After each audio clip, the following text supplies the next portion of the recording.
I'm very sorry, but we cannot afford to pay what we owe right now. My husband has gone missing, and I'm still trying to find him. No, you misunderstand us. We are here to help with the investigation. We'd like to ask you some questions about Mr. Nagato's disappearance, if we may. Ah, I see. I thought the debt collectors had come to visit again. I'm sorry you have to see me in this dreadful state. Has some new information come out? Do you know where he's gone? I'm afraid we don't have any new information at the moment. We're still trying to find out as much as we can to inform our search.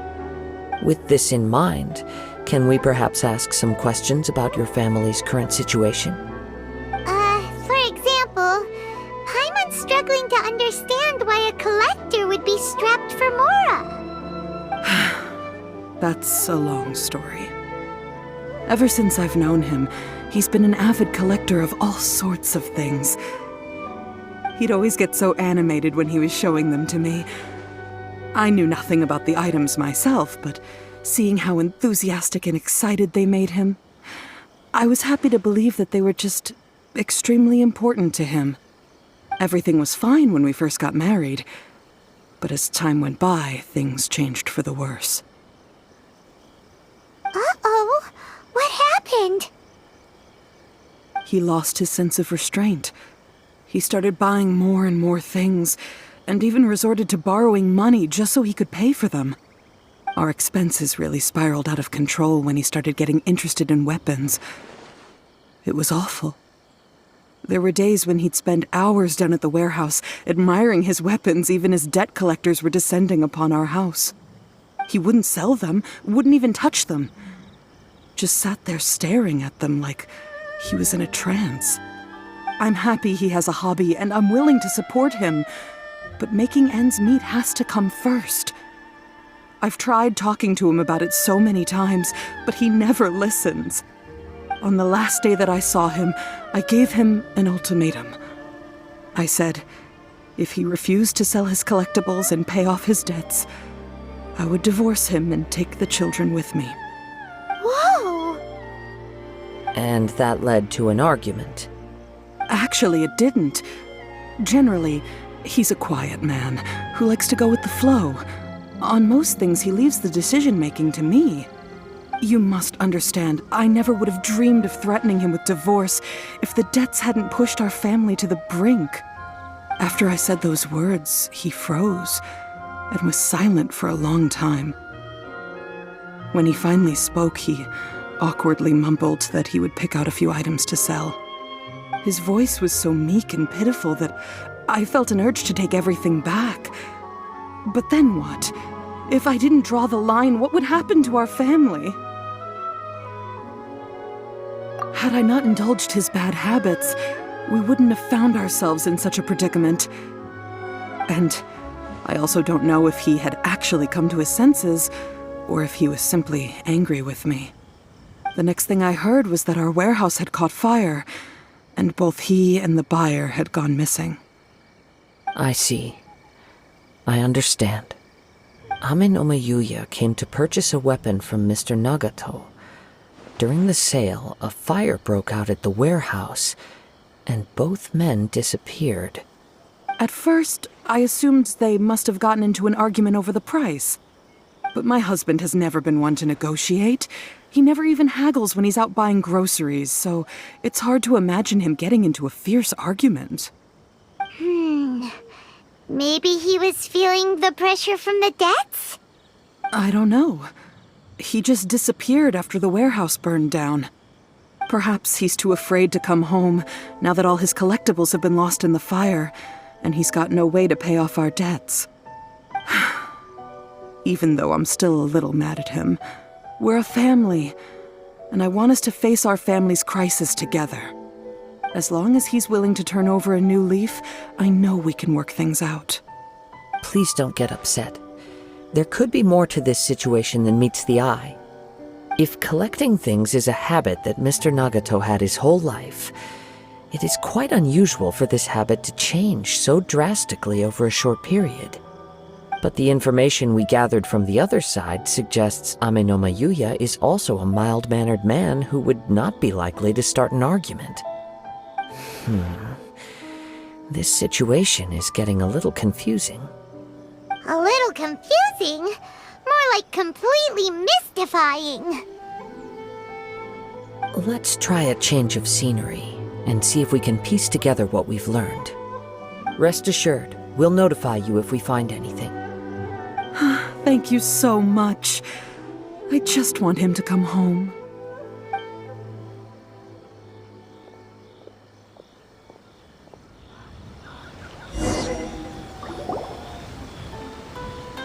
Based on the information we've gathered so far, I can only surmise that the sales meeting between the two men was somehow the catalyst for their disappearance.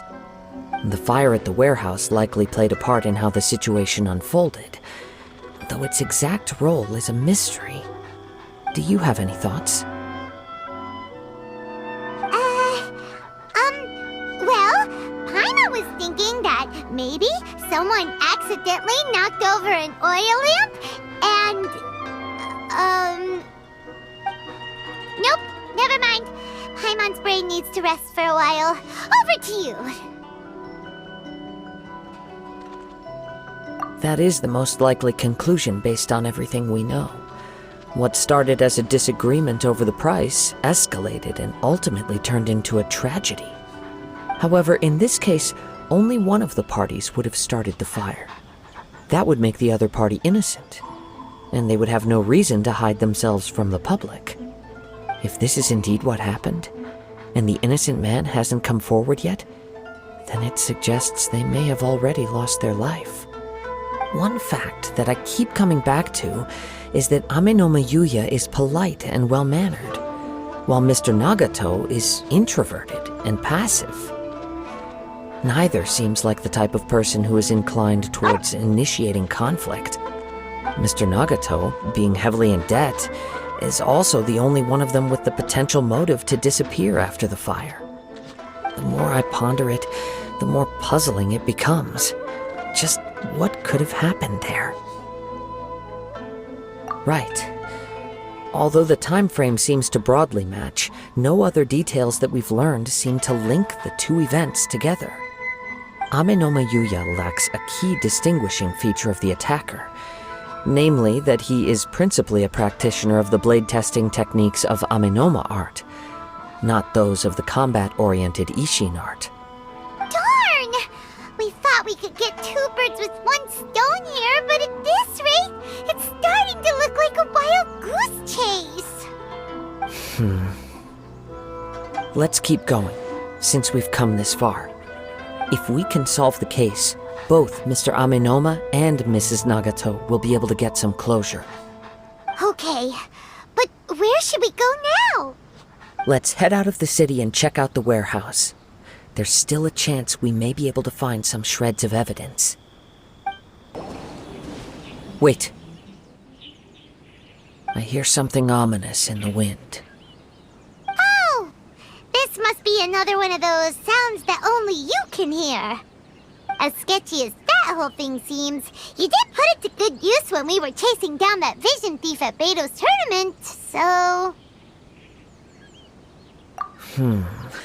Now I'm picking up a strong scent in addition to the sound. It's right around here somewhere.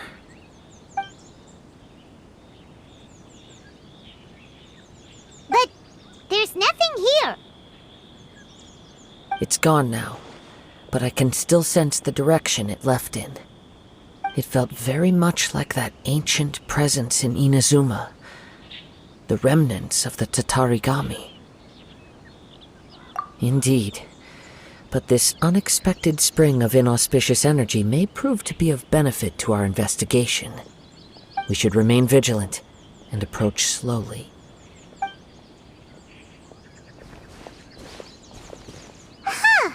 So it's an underground warehouse. The force is definitely coming from down below. The source of the Tatarigami energy has long since left this place, but the residue it left behind still hasn't dissipated completely.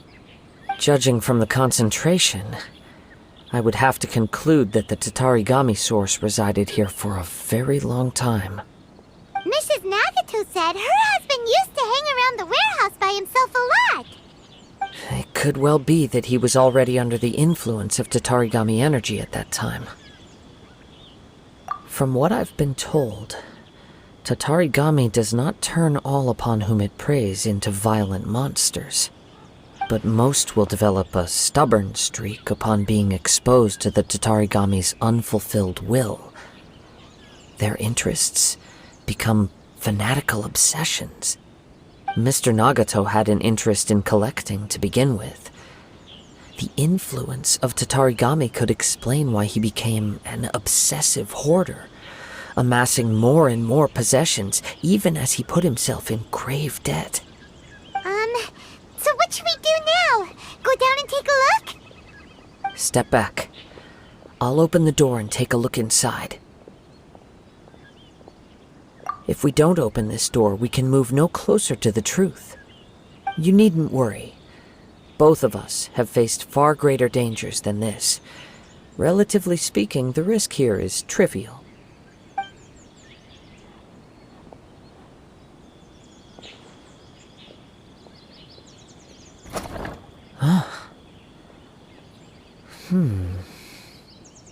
What's down there? Everything's buried in debris. I can't see anything. It looks like the fire caused a cave-in, reducing the entire warehouse to rubble. That was too scary! Paimon was so sure that the warehouse boogeyman was about to jump out at us! All we can do now is keep searching in the direction that the Tatarigami energy source left this place. Two ordinary humans, entangled with the Tatarigami. I fear much misfortune has already befallen them. Yes, let's go. If nothing else, it's vital that we find out where this Tatarigami energy is coming from. Quiet your mind and focus on what you sense around you. Perhaps you, too, will perceive its ominous presence in the wind.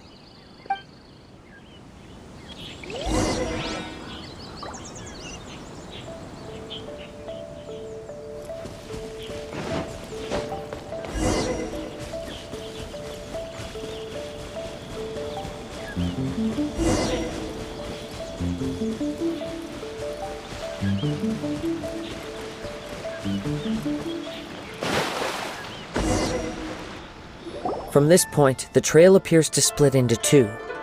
The main source of the Tatarigami energy continued on into the distance, but a small portion remained here and seems to be dissipating slowly. Quite possibly. Let's search the area. Whoa! Look at all those hilly churls! They're acting really strangely. Something seems to be drawing their attention. Let's take a closer look.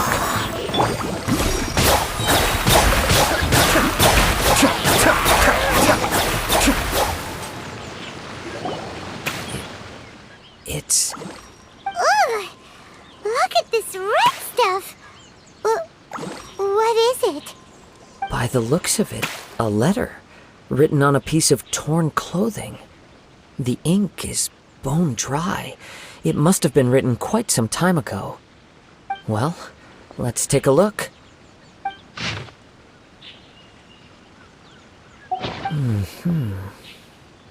According to this letter, a conflict arose because Amenoma Yuya wanted to seize a blade belonging to Mr. Nagato. Yuya started the fire that destroyed the warehouse and wounded Mr. Nagato in the fight. Mr. Nagato kept chase as long as he could, eventually stopping here to write this letter when his strength gave out. So, where is he? He was not only mortally wounded, but also under the heavy influence of Tatarigami. Add to that the fact that its aura seems to have attracted a horde of monsters, and I'm afraid he may no longer be with us. Whatever traces there may have been of his fate beyond after this point, they've since been disturbed by the hilly churls. There's nothing more for us. Yes. Right now, we need to uncover some more important truths. If Ame no Mayuya is attacking other people indiscriminately, then the longer we take to find him, the more people risk meeting the same tragic end. Right, so let's get moving. I wouldn't be surprised if he, too, fell prey to the influence of the Tatarigami. For a practitioner of the martial arts, the easiest desire to inflame would be their pursuit of further power and skill. All the clues that at first seemed disparate and disconnected, it seems that now we know the thread that runs between them. I have a hypothesis that, if it's correct, not only explains the series of events leading to the two men's disappearance, but also zeroes in on the attacker's identity. Wait, you figured it out? So these two cases are connected after all? I believe so. But it's something of an outlandish idea. I will only be able to confirm my suspicions once we've met him in person. On with the search. We must stay vigilant. At any point now, we may find ourselves in danger.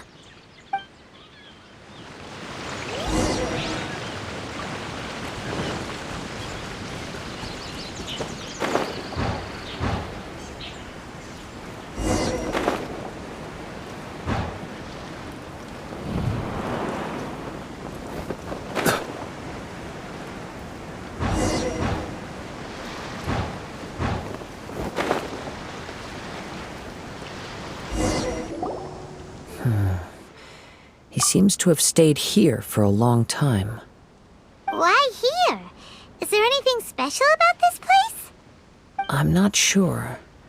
But on closer examination, I sense that the aura may have lingered here at several different points in time. Show yourself! It's no use hiding anymore.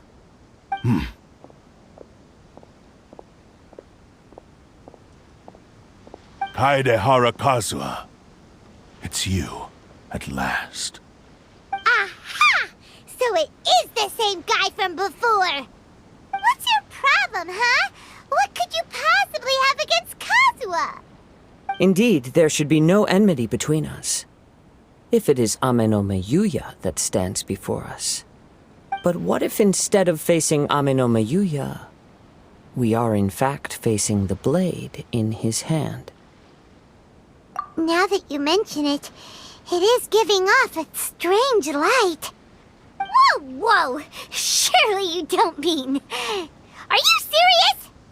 Tatarigami energy often lodges itself within physical objects, then works to subtly affect any living organisms in its vicinity. The blade has resided in Mr. Nagato's warehouse for many years, affecting his state of mind, and more recently using the sale as a means to affect, or rather as a means to occupy, Ame no Mayuya's body. You're sharper than I thought. You've already deduced the truth of the matter. Many, many years ago, I was forged by a famed bladesmith of the Ishin tradition. I was his pride and joy. In me, he placed all his hopes and dreams. As a descendant of the Kaedehara clan, you should be able to guess our greatest regret. I presume it has something to do with the Raiden Gokaden. Indeed. At that point in time, he failed to live up to the Raiden Shogun's expectations. In the end, all he could do was to flee the nation by sea on a ship bound for Snezhnaya. He was a bladesmith of great renown, a master of his craft. There was nothing that he could not accomplish. All he needed was more time and a little faith. And sure enough, in the end, he achieved what he had set out to do. All of his life's work, his wisdom, his skill, it culminated in his creation of me. He not only bestowed upon me the greatest of strength, but also endowed me with a consciousness of my own.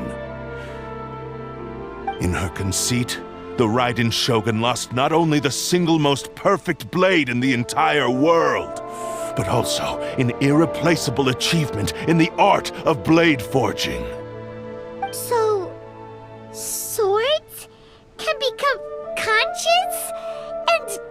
control people? The people of the time in which I was born never believed I had that kind of power. They saw me as a mere blade, a sharp and well-crafted one, but in all other respects an ordinary weapon. But that gave me the opportunity to take action. After the death of my creator, I decided to leave Snezhnaya and began my long quest to return to the distant land of Inazuma. Moving from one person to the next, I controlled the minds of countless hosts along the way, each bringing me one step closer to my ancestral home. I seek but one thing: to face the full force of the Raiden Shogun's blade and prove my power, the might of Ishin art. So Amenoma Yuya was not your first victim. Tell me, what happens to those you've possessed when you've finished using them? My hosts? Who cares what happens to them? They are but tools that serve my mission. When they got tired, or injured, or unusable, I hopped to the next one in line. All I needed them for was to take me back to Inazuma. You're awful! After I returned to Inazuma, I decided to bide my time in Nagato's warehouse until Amenoma Yuya handed himself over to me on a silver platter. At long last, I'm approaching my journey's destination. By Amenoma Yuya's body, I have found you, and by your hand, I shall defeat the Raiden Shogun. Kaede Harakazuha, you stood against the Raiden Shogun's Muso no Hitotachi. There can be no other to serve as my host for what is to come. Now, give your body over to me!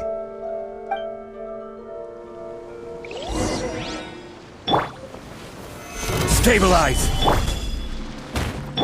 Let's dance! Kamisato Somebody write history! Cascade!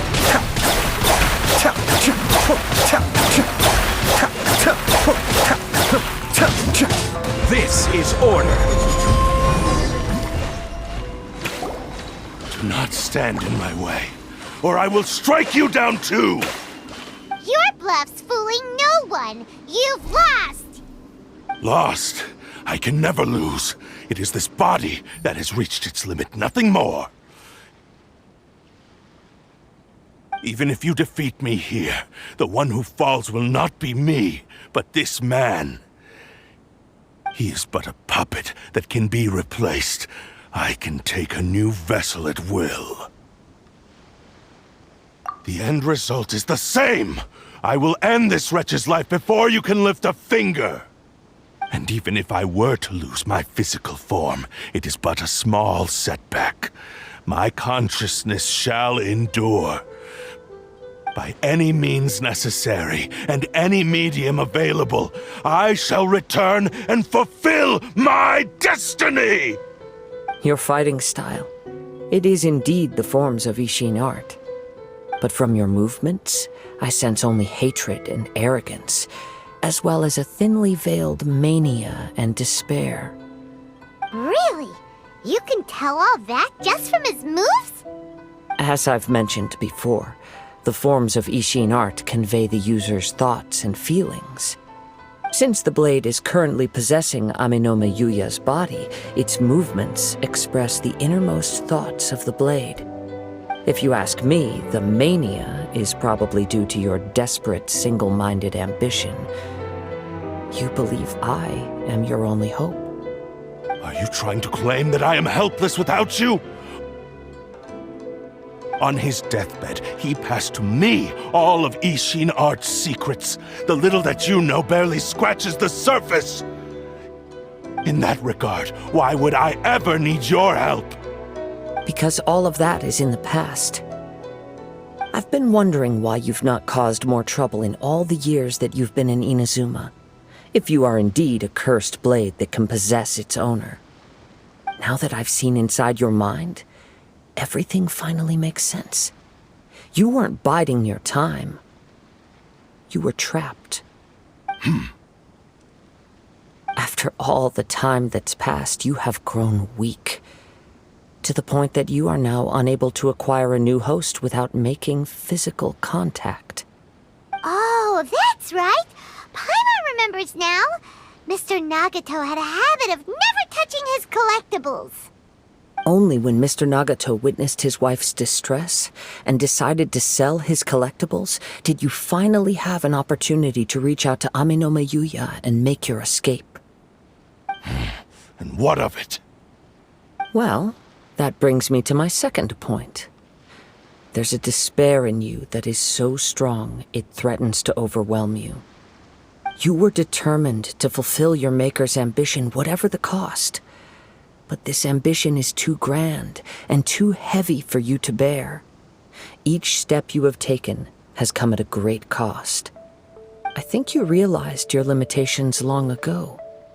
The more you clenched your teeth and pressed forward, the greater your fear of losing everything you had achieved grew, and the more you wished to run from the truth. But the way I see it, what began as an ambition has long since become a delusional fantasy. What would you know about any of this? I'm just one step away from achieving my goal! You returned to Inazuma to prove the unparalleled brilliance of Ishin art. But to make this arduous journey, you committed countless atrocities and showed a blatant disregard for human life. Even if you were to sever that divine light, is this truly the outcome that your maker would have desired? You... Sure, you inherited the secrets of Ishin art. But even as you made your journey to honor this legacy, you treated the ones who wielded you as mere tools to do your bidding. How could you possibly unleash the full potential of Ishin art when you act in perfect discordance with the principle of harmony between a blade and its bearer? Silence, you blabbering fool! I must achieve my goal. This was his life's dream, and the very purpose for which I was brought into being. I will concede that you are most perceptive. You see my predicament clearly. But you also underestimate my resolve. And you should face reality. Easy for you to say. Facing reality offers me nothing. I have no need of anything that would stand in my way. Not hesitation, not self-reflection, and certainly not your so-called reality.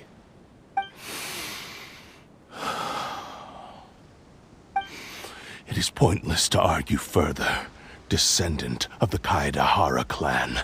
If you wish to save this man, then offer me your body in exchange. How stubbornly you stick to your wayward path.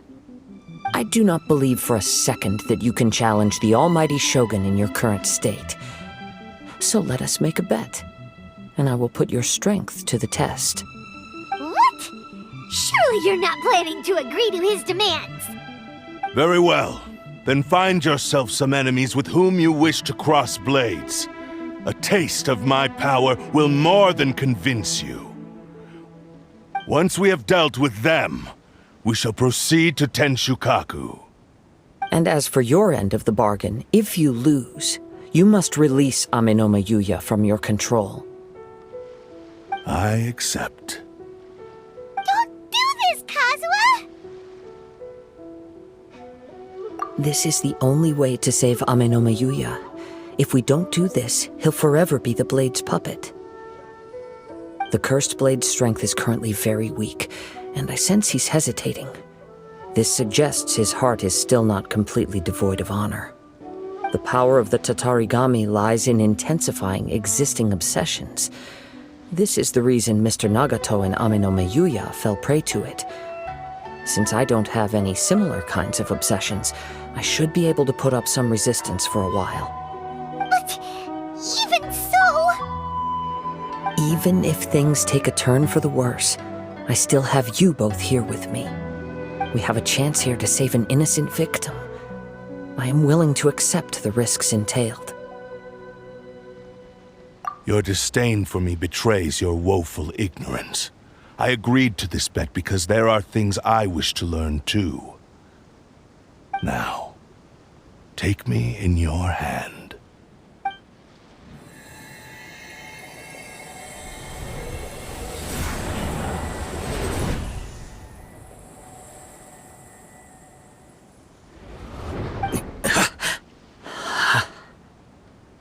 Kazuha? I'm okay. I felt a little dizzy at first, but only for a moment. It's all right. So far, this was as I expected. I will. Thank you. What should we do next? Have you got a plan, Kazuha? We find some enemies. Although this blade has endured much turmoil, it probably hasn't experienced many real fights. If a blade built for Ishin art cannot enter a state of harmony between blade and bearer, it cannot unleash its true power. If he wants to avoid reality, then we need to fight until he has no choice but to face it. He shouldn't last long in an intense combat situation. Wait a minute! Paimon remembers hearing about something from the Adventurers Guild. Since the Takasukasa clan abandoned that secret base, it's been held by Ronin ever since. All right. Please lead the way. What about Amano Mayuya? What should we do with him? The blade says he'll let Aminoma Yuya trail us silently. Although he hasn't regained his own consciousness yet, he is not in any immediate danger. Are we sure this is a good idea? It's a pretty treacherous journey. Okay, fine. Just be careful.